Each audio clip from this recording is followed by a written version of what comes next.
Como soy mucho menos organizada que aquellos que me han precedido en la presentación, yo no tengo un mapa de Colombia, así que van a tener que buscar en sus enseñanzas de geografía el mapa colombiano, imaginar dónde está Colombia en el mapa. Y también no hice un cuadro hermoso con los distintos indicadores, sino que lo tengo aquí, las distintas variables, y le voy a ir mirando de ahí. Entonces, mi idea con esto es tratar entonces de ver cuál es la importancia de este índice europeo y su posible aplicabilidad en el caso iberoamericano, y que en el caso colombiano nos permita analizar qué nivel de autonomía tienen los gobiernos locales colombianos, y yo me atrevería a añadir los gobiernos departamentales. El mayor cambio, o sea, Colombia fue y ha sido para muchos países unitarios el modelo de descentralización en los años 80 y en los años 90. Muchos países del hemisferio, sobre todo como el caso paraguayo, copiaron prácticamente artículo por artículo la Constitución del año 1991 colombiana y las distintas reformas que ha hecho Colombia. Colombia se caracteriza tal vez por algo que es popular en todos aquellos que trabajan en la descentralización, que es el nivel de descentralización fiscal alcanzado por Colombia. ¿Por qué? Porque la Constitución del año 91 establecía en distintos artículos el nivel del gasto nacional que debía ser ejecutado o transferido a los gobiernos locales. Algo que no se dio y que fue pasando, se pasaba, por ejemplo, en el año 1980 el gasto nacional ejecutado por los gobiernos subnacionales en Colombia era del 26%, y la Constitución establecía llegar hasta un 33%. Y eso estaba basado en una fórmula del presupuesto nacional. Había un porcentaje del presupuesto nacional que aumentaba año a año, que debía ser obligatoriamente transferido a los gobiernos locales. Hoy por hoy Colombia ejecuta alrededor del 33% de su presupuesto nacional, es ejecutado por los gobiernos subnacionales, en particular los gobiernos locales. La Constitución del 91 también estableció la elección popular de alcaldes y de gobernadores. Los alcaldes habían sido elegidos por primera vez en el año 1986 por el voto popular, y esto había sido una ley especial dictada por el Congreso Nacional, que fue establecida y afirmada en la Constitución del 91. La Constitución del 91 también establece la elección popular de los gobernadores, que hasta ese momento habían sido puestos a dedo por el presidente de la República. Y era un sistema altamente centralizado donde el presidente nombraba a los gobernadores y los gobernadores nombraban a los alcaldes. Los alcaldes no tenían que ser necesariamente del pueblo, de la ciudad, podían ser de cualquier lugar del país. Todo esto cambia con la Constitución del año 91. La Constitución del 91 establece 3 mecanismos de descentralización fiscal, y en realidad no los establece, los afirma, estos ya existían. Uno tiene que ver con el situado fiscal, que era el porcentaje que el gobierno nacional transfería a los departamentos, y son gastos, ¿cómo se dice en español?, condicionados, o sea, gastos dedicados a educación y salud. Esto se mantuvo con la Constitución del año 91. Se agregan nuevas transferencias a los departamentos y municipios a través de los fondos municipales de asistencia, que tenían que ver de nuevo sobre todo en salud y educación. La preocupación del gobierno colombiano era asegurar la prestación de servicios de salud y de educación. Se establece también un sistema de transferencias de las regalías, un sistema muy complejo de fórmulas a través de las cuales el 47% de las regalías pasaban a los departamentos y municipios productores de las regalías, sobre todo los petroleros, y después habían distintas fórmulas basadas en pobreza, nivel de población, etcétera, y se transfería al resto de los municipios. Y es lo que les decía, las transferencias subnacionales debían alcanzar el 22% del ingreso nacional para el año 2002. ¿Okay? Esto fue en el año 91. En el año 97 la crisis fiscal en Colombia es enorme, y el gobierno nacional asume, en gran parte es verdad, era parte del mal manejo fiscal de los municipios. Entonces Colombia establece una serie de normas, una serie de leyes que van a restringir la autonomía fiscal de los municipios. Básicamente se les elimina la capacidad de endeudamiento que existía, esto se retrajo, se estableció un sistema de semáforos. Los municipios que estaban en una buena situación fiscal tenían luz verde y podían seguir endeudándose, los que estaban en amarillos necesitaban de la aprobación del Ministerio de Finanzas, y aquellos que estaban en rojo no se podían endeudar más. Todo esto se elimina a partir del año 97 y del 2001, cuando el gobierno nacional colombiano recentraliza el nivel de gasto de los municipios y elimina gran parte de su autonomía fiscal. Comparado con otros países, además quisiera uno tener esos números, pero en Colombia esto no se estaba dando. La estructura del Estado colombiano. Colombia tiene 32 departamentos, que son los gobiernos regionales, que cuentan con autonomía en el manejo de sus asuntos, según lo establece la Constitución y las leyes colombianas, pero carecen de presupuesto propio. Los departamentos colombianos solo colectan, ¿se dice colectan o recaudan? Recaudan es correcto las dos. Gracias. Adi me dije con las dos. Recaudan sobre todo basado en el impuesto a la venta de los alcoholes, el famoso aguardiente colombiano, el impuesto que se paga. Cada departamento tiene su propia licorería. ¿Por qué? Porque recaudan ese impuesto. Y esa es la única fuente de ingreso autónomo que tienen los gobiernos departamentales. Todo lo demás depende de las transferencias de los gobiernos nacionales, sobre todo los provenientes de las regalías. El gran problema para la descentralización colombiana es que la Constitución no especifica cuáles son las atribuciones de los gobiernos departamentales. Dice que debe coordinar junto con los gobiernos municipales, pero hay una gran superposición de tareas. También dice que tienen a su cargo educación y salud, pero no hay una claridad de qué niveles de educación y salud. Las distintas leyes han ido tratando de pulir estas diferencias que existen entre las atribuciones. Colombia tiene alrededor de 1098 o 1100, depende del año, municipios. Y si tuviera el mapa de Colombia, les pudiera mostrar la gran diversidad que existe en el municipalismo colombiano. Como en muchos de nuestros países, Colombia es un país con regiones muy marcadas, la región costera, la zona andina, la zona amazónica y el lado del Pacífico, donde los municipios tienen capacidad de actuación muy distintas entre ellos. Una cosa es Medellín y otra cosa obviamente es Buga en el departamento del Valle del Cauca. La Constitución colombiana y la ley colombiana establece, y esto creo que es algo importante cuando, en este caso mis notas finales, cuando hablemos de cómo aplicar el índice de autonomía local, es esta diversidad de municipios y el hecho que Colombia divide a sus municipios y a sus departamentos en 7 categorías, que están basados en el nivel de pobreza, en el nivel de ingresos que tienen y en su capacidad de acción administrativa. Entonces creo que es muy difícil aplicar un mismo criterio a todos estos municipios. Si pensamos que de los 1100 o 1098, creo que la última vez me dijeron que eran 1070 municipios colombianos, el 90% de los municipios colombianos pertenecen a la categoría más baja, que es la categoría 7, municipios con menos de 15.000 habitantes y con un gran nivel de pobreza. Únicamente 5 municipios están en la categoría 1, que ya pueden imaginar cuáles son: Cali, Medellín, Bogotá, Bucaramanga y tal vez Cartagena. Y después hay 5 o 6 municipios que son considerados distritos especiales por su condición fronteriza, como puede ser Bucaramanga en la frontera o Cúcuta en la frontera con Venezuela.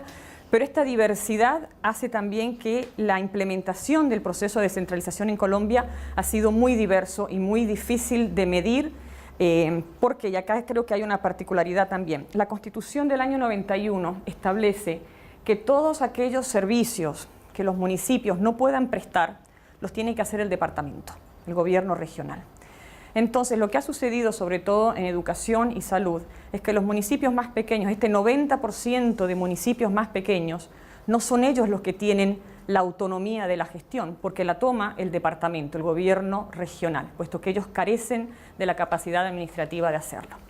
Al mismo tiempo, esta clasificación de departamentos y de municipios también hace que en Colombia el sueldo de los alcaldes, por ejemplo, o la capacidad de organizar su propia estructura administrativa del municipio depende de la categoría del municipio.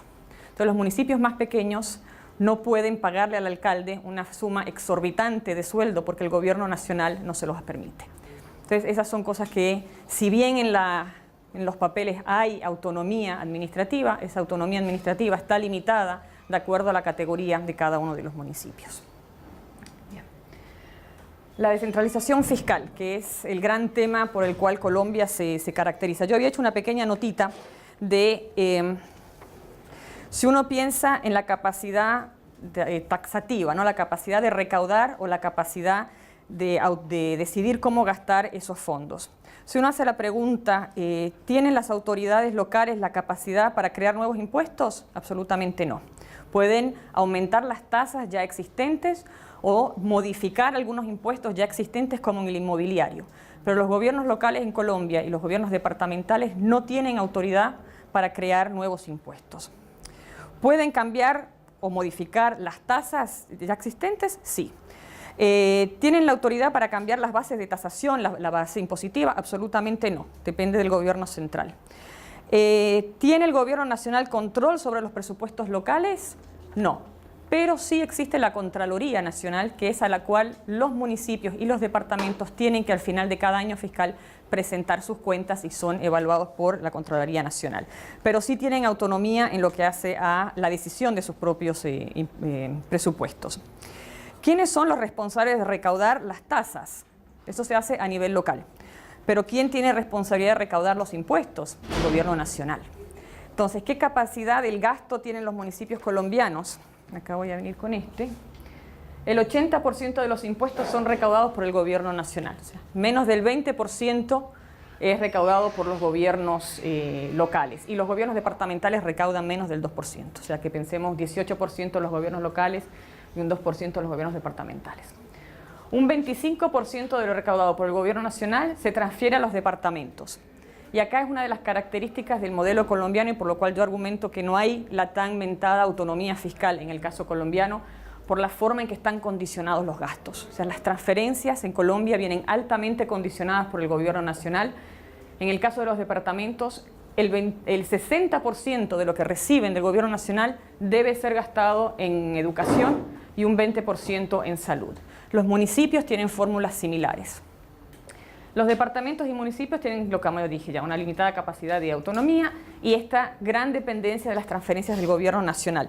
En este momento las regalías y el Fondo Municipal de Desarrollo son las mayores fuentes de transferencias del gobierno nacional, que vienen con todos estos condicionamientos. Por ejemplo, uno de los alcaldes en Colombia me decía que el nivel de condicionamiento y de reportes exigidos por el gobierno nacional es tal que ellos prefieren devolverle al gobierno central algunos servicios, sobre todo en salud y en educación, porque carecen de la capacidad y el gobierno colombiano estableció un sistema único de prestación de servicios, por ejemplo, en salud. Entonces, los municipios grandes como Medellín, que pudieron hacerse cargo de la salud, lo han hecho y lo han hecho de manera relativamente exitosa, pero los municipios más pequeños necesitan más tiempo para acomodarse y para poder prestar esos servicios. Entonces ellos me decían, nos han puesto la misma camiseta a todos, a unos les queda bien, a otros les aprieta y a otros les queda demasiado grande. Y esto es algo que el modelo colombiano todavía no ha logrado lidiar y también viendo cómo hacemos para que este planteamiento sea escalonado. Otra cosa interesante del modelo colombiano es el nivel de control sobre todo el proceso de descentralización que tiene la Oficina Nacional de Desarrollo. Que obliga a municipios, departamentos a tener un plan nacional de desarrollo, un plan regional de desarrollo y un plan local de desarrollo que debe ser aprobado por el gobierno nacional. También exige un nivel de reporte y un nivel de prestación de informes que quita autonomía administrativa a los municipios, mismo cuando ellos tienen la prestación de servicios en salud, educación, en caminos o en agua, los condicionamientos que vienen, tanto fiscales como administrativos, de parte del gobierno nacional, elimina toda capacidad de autonomía para los gobiernos locales. Tienen que cumplir con ciertos requisitos, con ciertos formatos que hace prácticamente imposible para ellos la capacidad de establecerlos. Bien. Entonces, y aquí es cuando voy a venir a este machetito que tengo acá. El machete le decimos a lo que queremos saber. Entonces, si yo pensara, estas traducciones no van con las traducciones que sugirió Adi esta mañana, ni tampoco las que... Algunas son como tenía Daniel en su artículo, otras me parecían mejor a mí. Pero cada uno saca su cuento como mejor le va. Entonces, este institutional debt, que dicen en inglés, yo lo puse como la capacidad institucional, ¿no? Entonces, estamos diciendo que queremos ver en qué medida los gobiernos son formalmente autónomos, ¿no? Entonces, si miramos la Constitución colombiana, las leyes colombianas, diríamos sí, son formalmente autónomos. Pero creo que aquí entra un poco en lo que decías, Bernardo, esta mañana. Si le pregunto a una persona, va a decir, bueno, es tal vez punto 1, punto 2, o sea, es difícil decir desde qué ángulo son o no autónomos, porque la Constitución y las leyes dicen que sí, pero en la práctica, y creo que lo mencionabas tú, Martín, hoy habría que hacer también un índice de ejercicio, ¿no? De qué está pasando. En el alcance de las políticas que estamos tratando de ver qué tipo de de funciones son efectivamente, o de servicios son efectivamente prestados por los gobiernos locales. A mí aquí también creo que es algo que tal vez el miércoles podamos ver con más calma, y agradezco que me hayan incluido en las discusiones. Estas 12 categorías o estos 12 servicios que utilizan para Europa, no sé qué tan aplicables son para los casos latinoamericanos o para el caso colombiano, ¿no? Porque, por ejemplo, estamos hablando de construcción, mantenimiento de escuelas, que no necesariamente son lo que tienen que hacer los gobiernos locales en Colombia en el área de salud o de educación. O sea, creo que deberíamos pensarlo de otra manera. O sea, técnicamente en los papeles, de nuevo, y de acuerdo a las leyes, los municipios colombianos tienen muchas atribuciones en salud, educación, obras de infraestructura, incluso en promoción de la cultura, en promoción del desarrollo, pero en la práctica creo que se ve un poco limitado. La discreción política, creo que he hablado suficiente de que esta cantidad de exigencias en cuanto a reportes, exigencia en cuanto a prestación de informes, a cumplir con las normativas de los ministerios, en cierto sentido construye la capacidad de discreción política que puedan tener los alcaldes y mucho más los gobernadores. Creo también que esta particularidad del caso colombiano, donde los departamentos asumen las responsabilidades que los municipios más pequeños no pueden prestar, es un elemento también que no lo capturaría el índice como está ahora. Qué calor dan esas luces. Nadie habló de eso antes. Estaba más fresco. Estaba más fresco, ¿no? Encima se van a dormir entre el calor y eso.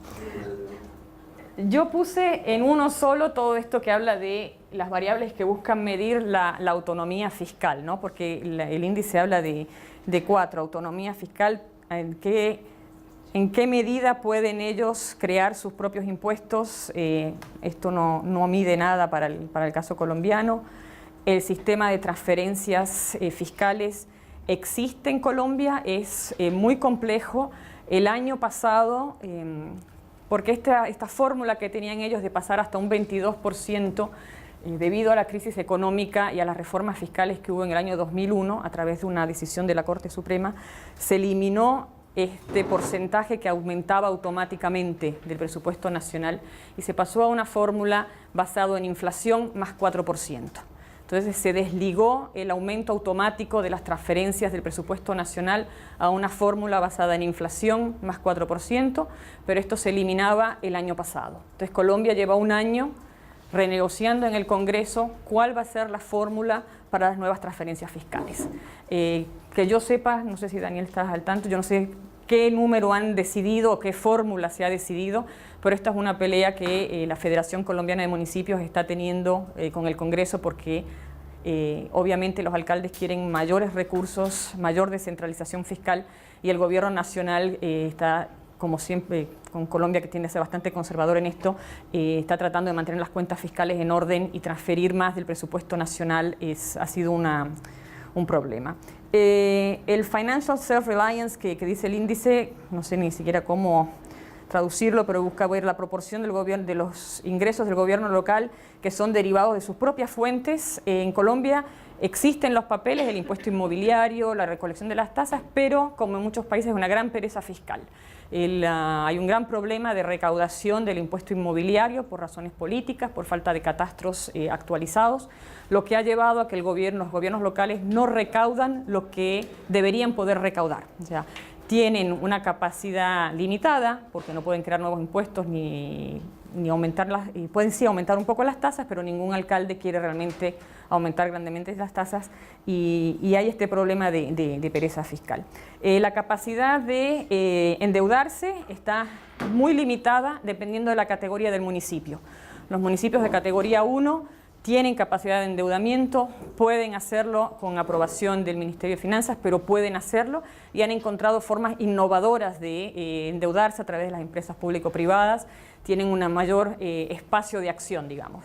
Los municipios más pequeños carecen de esa capacidad de endeudamiento y no son autorizados por el Gobierno Nacional o por el Ministerio de Finanzas a hacerlo debido a los problemas de pobreza que tienen. La protección, autonomía en la organización, que estamos tratando de ver ¿En qué medida los gobiernos locales pueden organizarse y tener su propia estructura organizativa? Sí, eso el gobierno nacional realmente no interviene en cómo el alcalde nombra a sus directores, cómo la junta municipal organiza internamente la administración. Hay una mayor intervención, pero si vemos que la capacidad de decidir qué tipo de gastos pueden hacer administrativos también depende de la categoría del municipio, aquellos que están en categoría 4, 5 y 6, que son los más pobres, están más limitados que los de las categorías más altas. Entonces, ¿cómo hacemos para que nuestro índice capture esas diferencias entre los municipios y las categorías de municipios colombianos? La protección legal, el sistema electoral, si lo pueden cambiar, no. O sea, la ley colombiana, la Constitución colombiana establece cómo son electos los alcaldes, que son por el voto popular, y eso las autoridades locales carecen de capacidad para poder modificar esa prioridad. La protección legal, ¿existen métodos legales en la Constitución? Sí. La autonomía está garantizada por la Constitución colombiana y por las leyes, pero creo que como en muchos de nuestros países, una cosa es lo que dicen los papeles y otra cosa es lo que dice la práctica, y la autonomía se ve limitada, sobre todo que Colombia, en el periodo 1990 al 2010, el Congreso colombiano promulgó más de 32 leyes sobre descentralización.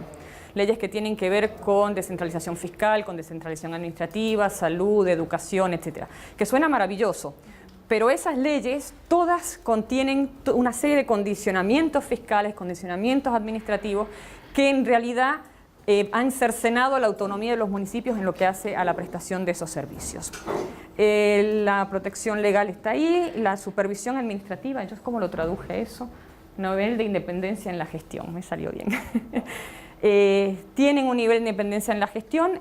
La Constitución colombiana prevé algo que tiene que ver con la capacidad de, ¿cómo se dice? Recall, no es un juicio político, pero es juntar suficientes firmas que hacen que el alcalde, que se haga una nueva elección. No, es una moción de censura tal vez. O sea, básicamente si el municipio, si el alcalde no está haciendo una buena gestión, los ciudadanos pueden recolectar suficientes firmas para pedir una segunda elección. Revocación de mandato, gracias. Y eso se ha convertido en algunos casos en una herramienta política para castigar al alcalde que no va con una cierta corriente política. Han habido más de 15 convocatorias revocatoria de mandato, ninguna ha sido aprobada. O sea, entonces hay un poco una discusión dentro del municipalismo colombiano de hasta qué medida están protegidos o tienen autonomía, o sea, protección de su autonomía, si existen estos instrumentos que pueden ser utilizados políticamente para cercenar la autonomía de los municipios.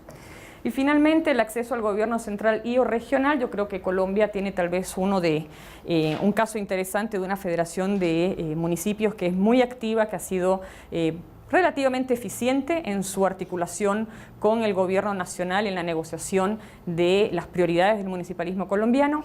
El gobierno subnacional, los gobernadores no han tenido la misma situación de éxito, digamos, pero como actores de la discusión descentralizadora en Colombia, nadie puede decir que la Federación Colombiana no tiene un rol, no tiene realmente una voz en el proceso.